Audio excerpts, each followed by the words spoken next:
Hello everyone, I am Shubham Kumar from NIT Patna. और आज मैं आपके साथ हूँ एक नए वीडियो के साथ, जो कि होगा हमारा फ्रिक्शन के ऊपर। इसका हम लोग वन शॉट रिवीजन करेंगे पूरे चैप्टर का एक ही वीडियो में। ठीक है, तो चलिए अपना वीडियो शुरू करते हैं। सबसे पहले हम लोग देखेंगे कि फ्रिक्शन होता क्या है। तो फ्रिक्शन बेसिकली दोस्तों एक होता है टेंडेंसी, होता है किसी भी ऑब्जेक्ट का टेंडेंसी होता है कि ऑब्जेक्ट अपने रिलेटिव मोशन का अपोज करेगा। क्या करेगा? रिलेटिव मोशन का अपोज करेगा। तो इसी को क्या बोलते हैं हम लोग? फ्रिक्शन बोलते हैं। ठीक है ना, रिलेटिव मोशन के अपोज अगर कोई ऑब्जेक्ट करता है तो उसको हम लोग क्या बोलते हैं? फ्रिक्शन बोलते हैं। ठीक है, तो बहुत लोगों के मन में ये सोच आता होगा कि यार फ्रिक्शन और फ्रिक्शनल फोर्स दोनों एक है। बिल्कुल नहीं, फ्रिक्शन टेंडेंसी को बोलते हैं, जो अपोज करने का टेंडेंसी है उसको फ्रिक्शन बोलते हैं। और इस वजह से अपोज करने के टेंडेंसी की वजह से जो फोर्स लगता है उसको हम लोग क्या बोलते हैं?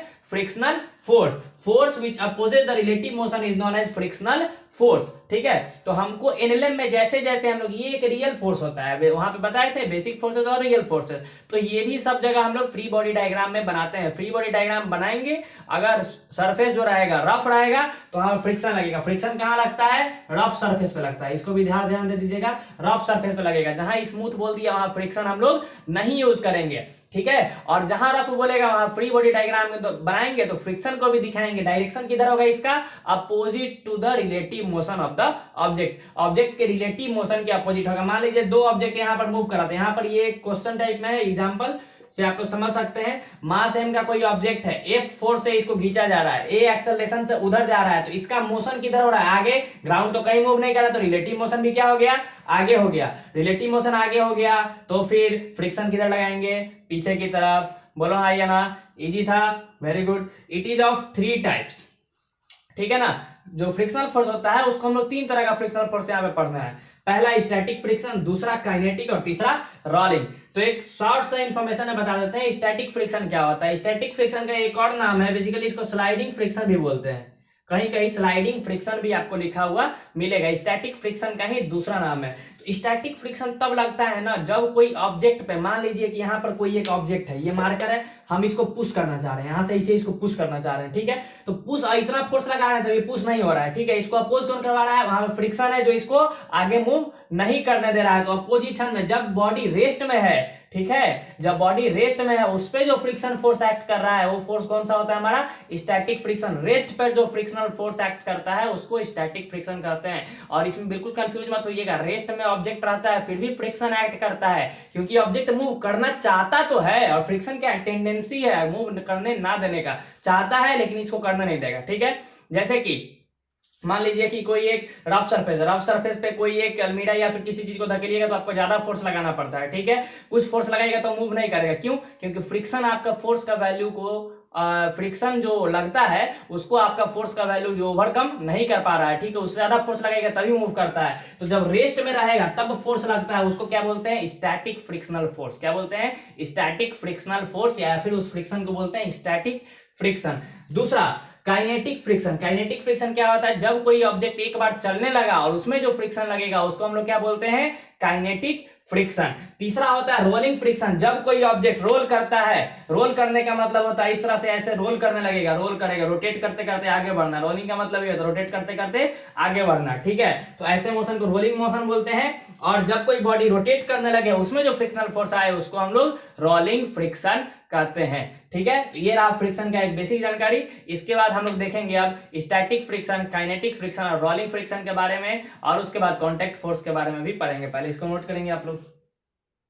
चलिए अब हम लोग देखेंगे स्टैटिक फ्रिक्शन क्या होता है। अभी जाने कि फ्रिक्शन क्या होता है। ठीक है, तो अभी अभी हम आपको बताए थे कि स्टैटिक फ्रिक्शन क्या होता है। जब रेस्ट में फ्रिक्शन लगता है किसी ऑब्जेक्ट के ऊपर तो उसको स्टैटिक फ्रिक्शन बोला जाता है। ठीक है, static friction self adjusting nature का होता है, मतलब इसका वैल्यू वेरी करता है। कहां से? जीरो से लेकर के मैक्सिमम तक। जीरो से लेकर के मैक्सिमम वैल्यू तक ये हमेशा वेरी करता रहता है कॉन्स्टेंटली। आप यहां से अगर 2 न्यूटन का फोर्स लगा रहा है तो ये भी अपना कुछ लगाएगा। 3 का लगाएंगे कुछ और बढ़ा देगा, 4 का लगाएंगे तो ये और बढ़ जाएगा, 5 का लगाएंगे तो बढ़ जाएगा। हमेशा ये लगातार बढ़ता हुआ रहता है। ठीक है, लिनियरली इंक्रीजिंग नेचर का ग्राफ होता है इसका, ध्यान दीजिएगा। और अगला पॉइंट क्या है? The maximum value of static friction. Static friction का जो मैक्सिमम वैल्यू होगा उसको हम लोग एक और नया नाम से जानते हैं, उसको बोलते हैं लिमिटिंग फ्रिक्शन। क्या बोलते हैं? Limiting friction. एफएल भी लिखते हैं इसको। ठीक है, इसका मतलब स्टैटिक फ्रिक्शन का जो वैल्यू होगा वो डिफर करेगा कहां से? जीरो से लेकर के एफएस मैक्स तक। और एफएस मैक्स को हम लोग क्या बोलते हैं? F L.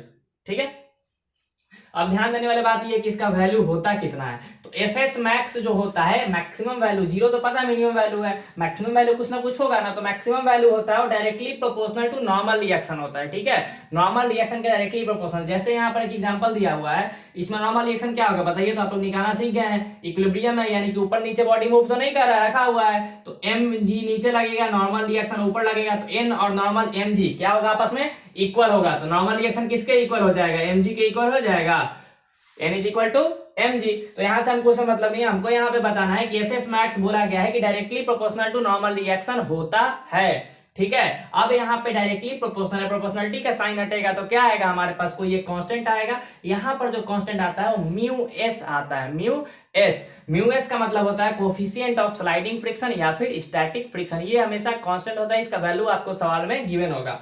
Next F s max क्या हो जाएगा, mu s n. F s max को एफ एल भी लिख सकते हैं, f l is equal to mu s n या फिर mu s m g, n के जगह पर m g, n is equal to m g है तो म्यू एस एम जी। ये फॉर्मूला आप लोग को ध्यान में रखना, यही होता है maximum value of static friction. कोई पूछेगा find the maximum value of static friction, तो आप क्या निकालिएगा, mu S times of N, mu S times of normal reaction. Easy हो जाएगा, फिर बहुत इजी हो जाएगा। ध्यान दीजिएगा, एफ एल क्या निकल करके आता है या फिर एफ एस मैक्स यहाँ से mu S times of n. ठीक है, इसका फोर्स है तो ऐसा यूनिट क्या हो जाएगा, न्यूटन। इजी है, नोट कीजिए इसको। इसके बाद हम लोग एक सवाल करेंगे, देखिए, चलिए नोट कीजिएगा, हम तो फिर करते हैं, पॉज करके लिख लीजिएगा आप लोग। हम यहाँ पे ऑलरेडी आप लोग के लिए लिख के लाते हैं ताकि वीडियो का टाइम कम जाए, आप लोग जल्दी जल्दी कर पाओ इसको। चलिए एक क्वेश्चन देखेंगे हम लोग, अब एक क्वेश्चन को देखेंगे। यहाँ पर बोला गया है, एक क्वेश्चन है, क्वेश्चन में बोला गया है कि यहाँ पर एक बॉडी रखा हुआ है। ठीक है, यहाँ पे एक बॉडी रखा हुआ है। ठीक, आपको बोल दिया गया है कि इसका जो कोफिशिएंट ऑफ फ्रिक्शन है म्यू एस, ठीक है, वो है 0.2। ठीक है, सरफेस रफ है और म्यू एस कितना है 0.2। बॉडी का मास है 10 केजी, बॉडी का मास कितना है 10 केजी। ठीक है, आपको बताना है, इस पे हम फोर्स लगा रहे हैं लेकिन ये बॉडी मूव नहीं कर रहा है, v इज इक्वल टू इसका 0 है। ठीक है, इस पे कुछ फोर्स लगा रहे हैं लेकिन बॉडी मूव नहीं कर रहा है, तो आपको ये बताना है कि यहाँ पे फ्रिक्शन फोर्स जो लगेगा उसका वैल्यू कितना होगा, f s is equal to what. Pause करके अटेम्प्ट कर लीजिएगा इस सवाल को, बहुत इजी है, बहुत ज्यादा इजी है। जो लोग बना लिए हैं वो कमेंट में बताइएगा, आंसर चेक करेंगे। ध्यान दीजिएगा, इसको हम लोग सॉल्व करेंगे।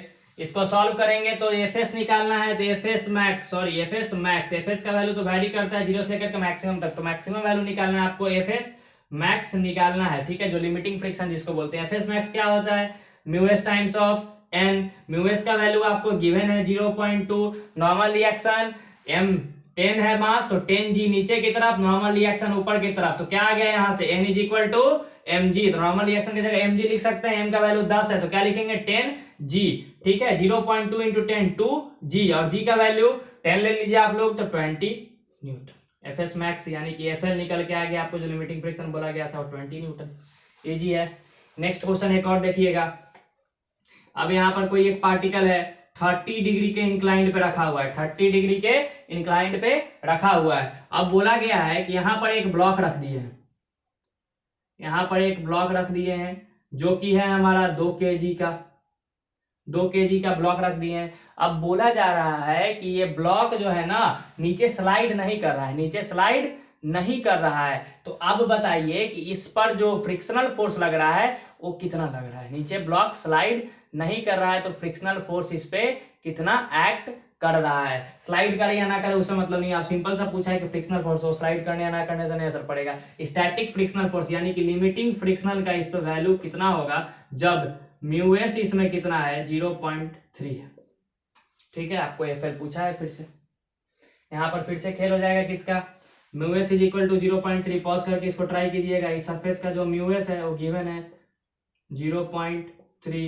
मैक्सिमम वैल्यू पूछा है आपका स्टैटिक फ्रिक्शन का, निकाल लेंगे बहुत आराम से। निकालिए आप लोग। एफ एस का फॉर्मूला पहले लिखिए, mu S times of n, f l जो लिमिटिंग फ्रिक्शन होता है और एफ एस मैक्स दोनों एक ही हैं। लिमिटिंग फ्रिक्शन का formula mu S times of n, f s max का ही फॉर्मूला वही है, दोनों एक ही चीज ही है। ठीक है, म्यू एस आपको गिवन है 0.3। अब यहाँ पर क्वेश्चन आता है कि सर नॉर्मल कहाँ से लाएं?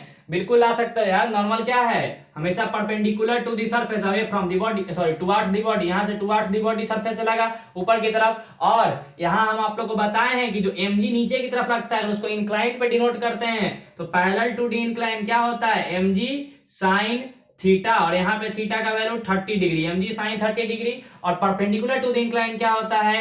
mg cos 30 degree. बोलो हाँ या ना? यस सर, बिल्कुल बताएं। तो नॉर्मल किसके इक्वल हो गया? देख लो यहाँ से, नॉर्मल इज इक्वल टू किसके इक्वल हो गया?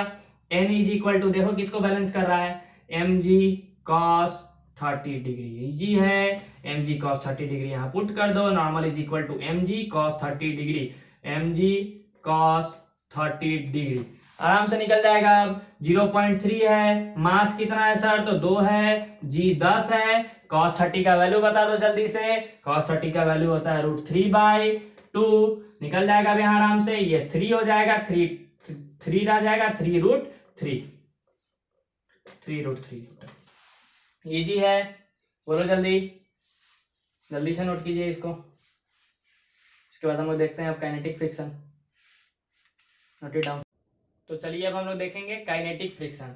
काइनेटिक फ्रिक्शन क्या होता है? हम पहले ही बता दिए हैं कि काइनेटिक फ्रिक्शन उस टाइप के फ्रिक्शन को बोलते हैं जब पार्टिकल मूव करने लगे और उस पर फ्रिक्शन लग रहा हो तो उसको क्या बोलेंगे? कौन सा फ्रिक्शन लग रहा है उसमें? Kinetic friction. ठीक है, ये स्टैटिक फ्रिक्शन से बिल्कुल अलग होता है। स्टैटिक फ्रिक्शन कैसा था? एक सेल्फ एडजस्टिंग नेचर का था, 0 से लेकर के मैक्सिमम तक उसका वैल्यू धीरे धीरे बढ़ता था। लेकिन स्टैटिक काइनेटिक फ्रिक्शन बिल्कुल ऐसा नहीं है। काइनेटिक फ्रिक्शन जो एक बार कांस्टेंट लग रहा है कांस्टेंट ही लगते जाता है।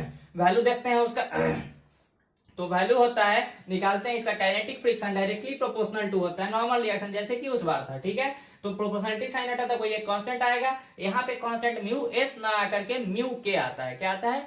म्यू एस ना आकर के म्यू के आता है। म्यू के क्या बोलते हैं? Coefficient of kinetic friction. इसका भी वैल्यू आपको क्वेश्चन में गिवन होगा। जैसे हम देखे क्वेश्चन सभी स्टैटिक फ्रिक्शन का, बिल्कुल वैसा ही इसका क्वेश्चन आएगा, बशर्ते अब ये मूव करने लगेगा। ठीक है, अब आपसे अब यहाँ पर f k is equal to mu k times of mg भी हो सकता है। बार बार बता रहे हैं, n is equal to mg, n ऊपर एमजी नीचे, तो n is equal to mg है तो एन के जगह पर एमजी पुट कर देंगे। अब यहाँ पे खास बात ध्यान देने वाला ये है कि म्यू एस जो होता है वो म्यू के से बड़ा होता है।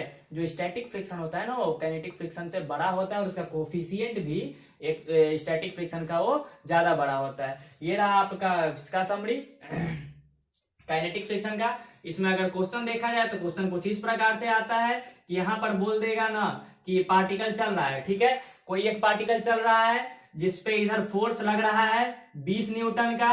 पार्टिकल का जो मास है वो 10 kg है। ठीक है, तो कुछ ना कुछ ये एक्सेलरेशन गेन करेगा। इस पे जो फ्रिक्शन लग रहा है, पार्टिकल चलने लग रहा है, चल रहा है मतलब एक्सेलरेशन आ गया इसमें। इस पे जो म्यू के आपको दे देगा, काइनेटिक फ्रिक्शनल दे देगा, वो कुछ दे देगा आपको, मान लीजिए से 0.2 दे दिया। ठीक है, 0.2 दे दिया, आपसे बोलेगा फाइंड एक्सेलरेशन।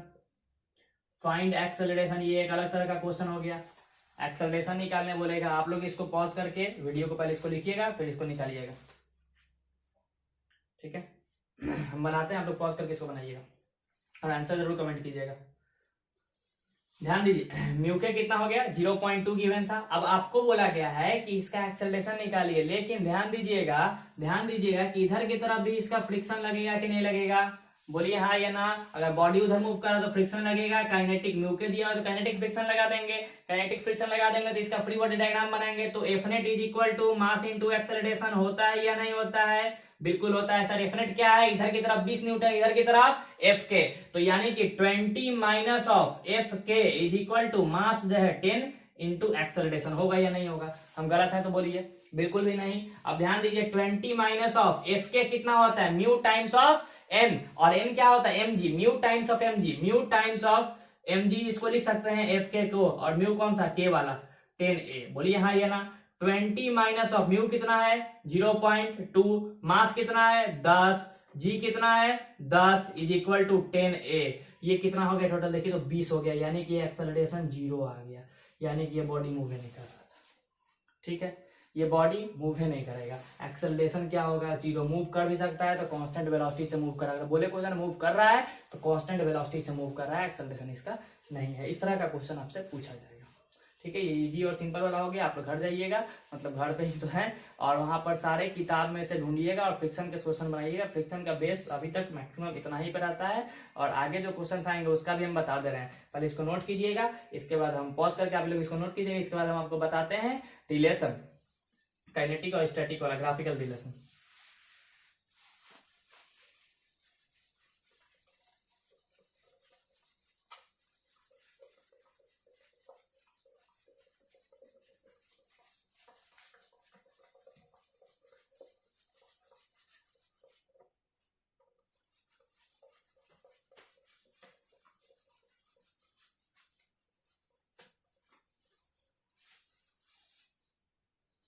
ग्राफ देखेंगे हम लोग, देखेंगे ग्राफ। तो ध्यान दीजिएगा, स्टैटिक फ्रिक्शन और फोर्स, जो फोर्स हम अप्लाई कर रहे हैं उनके बीच का ग्राफ कुछ इस नेचर का होता है। सबसे पहले इधर हम लोग क्या रखते हैं, जो फोर्स अप्लाइड रहता है, इधर हमारा क्या होता है, फ्रिक्शनल फोर्स होता है। कौन सा होता है, फ्रिक्शनल फोर्स। ये होता है फोर्स अप्लाइड, ये होता है नॉर्मल सा फोर्स, और इधर क्या रखते हैं, फ्रिक्शनल फोर्स।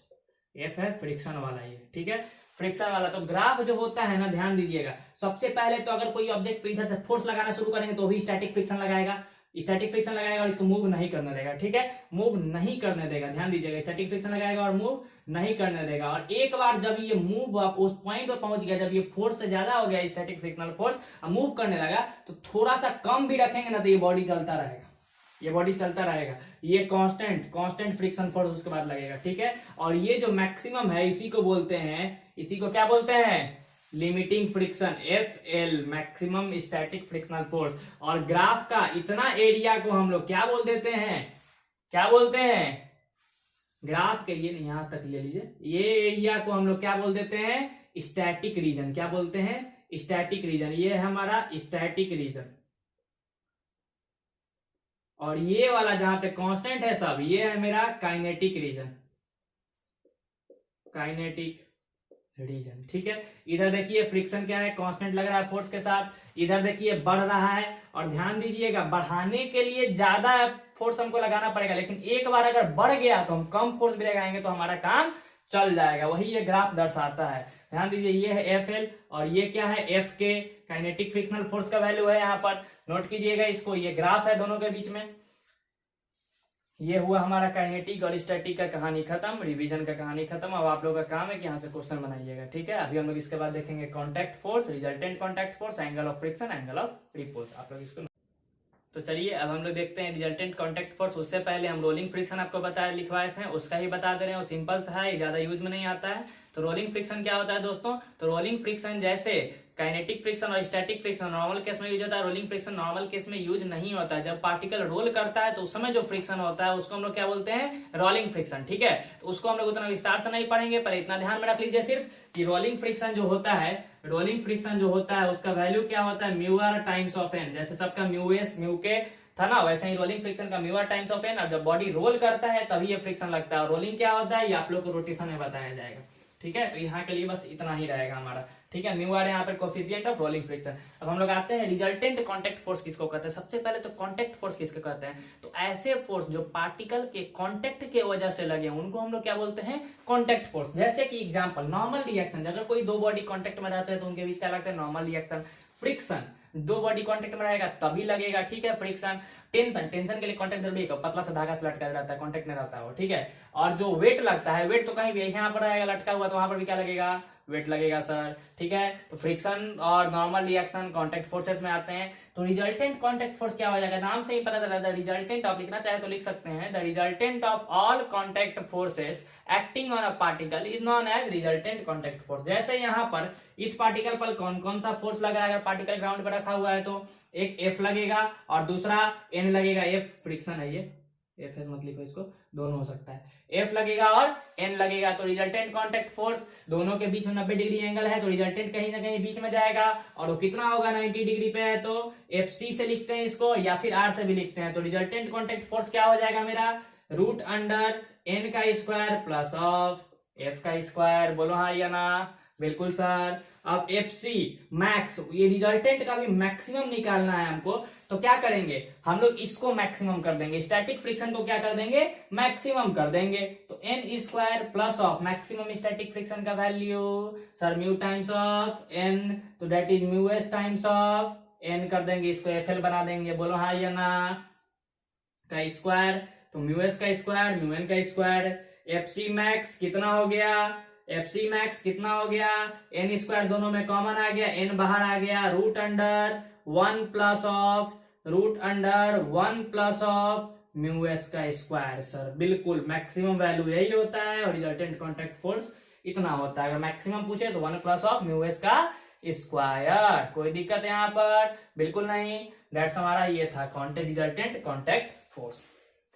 अब जो हमारा नेक्स्ट टॉपिक होगा वो होगा हमारा angle of friction. Angle of friction किसको बोलते हैं? ठीक है, इसको ज्यादातर लिखा हुआ आपको मिलेगा लैम्डा से, ऐसे लैम्डा ग्रीक लेटर है जिसको वेवलेंथ से नहीं डिनोट करते हैं, वही लैम्डा होता है। ठीक है, तो लैम्डा से डिनोट किया हुआ मिलेगा आपको एंगल ऑफ फ्रिक्शन। और ये होता क्या है ध्यान दीजिएगा, लिख लीजिएगा, द एंगल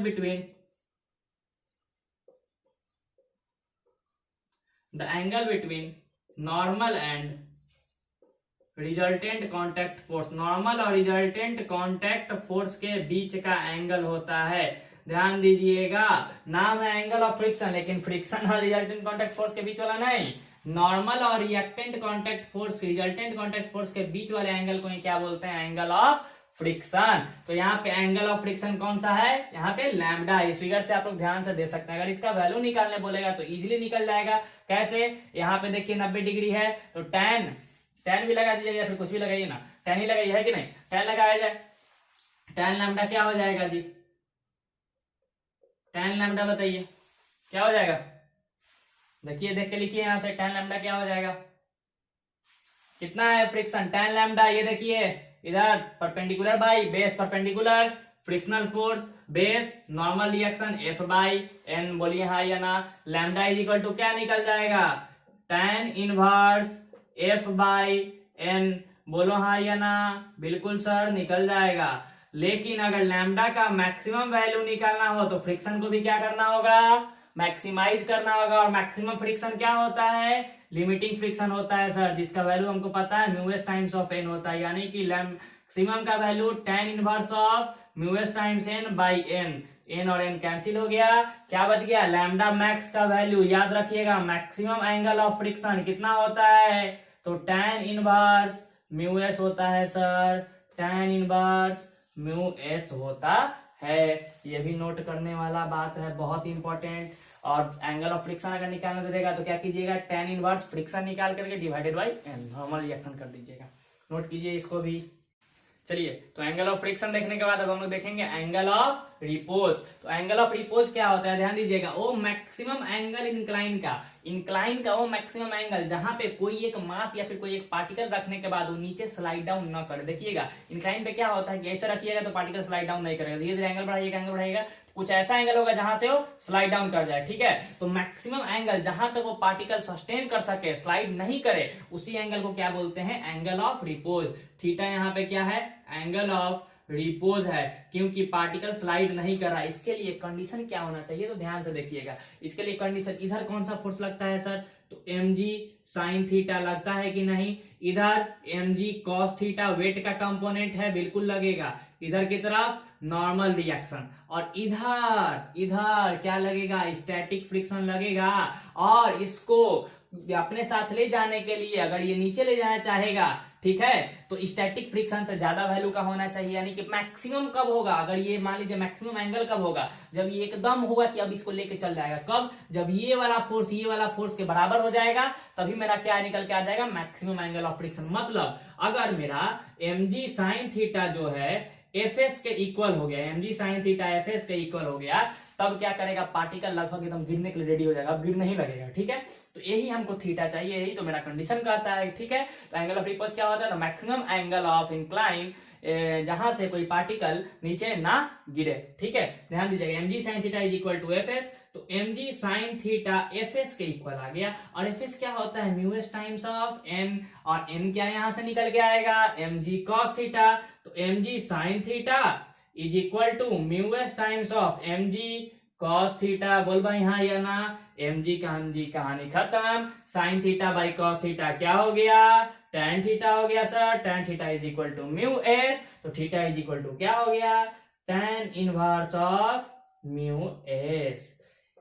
ध्यान से देखिए, एंगल ऑफ रिपोज क्या होता है, tan inverse of mu S. इसके सरफेस के म्यू पे डिपेंड करता है angle of repose, tan inverse mu S.